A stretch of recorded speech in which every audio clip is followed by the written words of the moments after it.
everybody. It's your humble servant, Josef Manuel. I've been fortunate to receive my black belt from Master Robson Moura, the 7-time world champion. It's a big honor for me.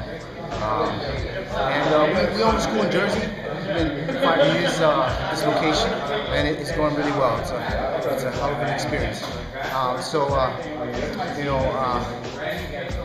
mean, what else can I say? I got a lot of things running through my mind. Pardon.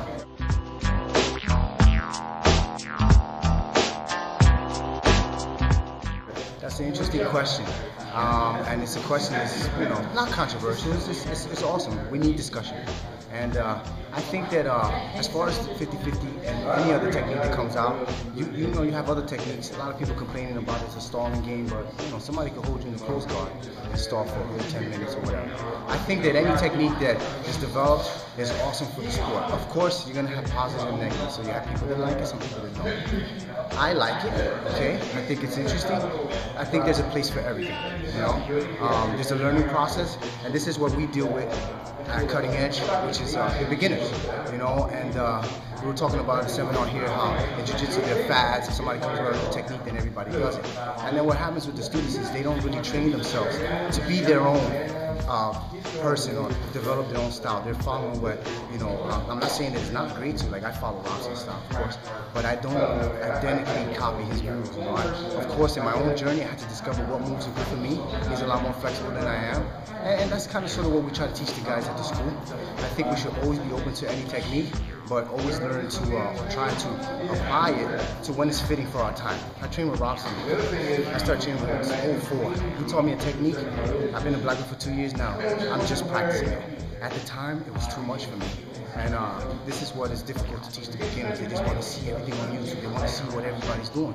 But if you got a guy like Robson or Cobin or Rafael Mendez, they've been training 10, 15, 20 years, and they're doing a technique. I can see the technique on a DVD and try it, but my body is not in shape for it. I don't have the flexibility, I don't have the experience and the timing to be able to implement a move that Robson's been doing for 20 years. I think that's what the focal point should be. Not so much about if the 50-50 is good or not, is when should the student learn it? Or as a student myself, what should I be looking for? If I'm learning ABCs, should I be trying to form paragraphs? No, I gotta learn ABCs, form words, words form sentences, sentences form paragraphs. It's a process. And I think that's more important for the beginners, is they need to try to follow the process of growth, of acquiring the knowledge and also building your body physically. Last thing I'll say, I had a student of mine that is a brown belt, and but he takes time off. He comes in, he takes time off. So he's a brown belt. He does brown belt techniques. But from the time off, what happens when he comes in? His body, from not training, his neck is not in shape, his abs are not in shape, his back is not in shape to handle the pressure that some of these movements takes. Like, for example, an upside down guard. And what happens is he's riddled with injuries.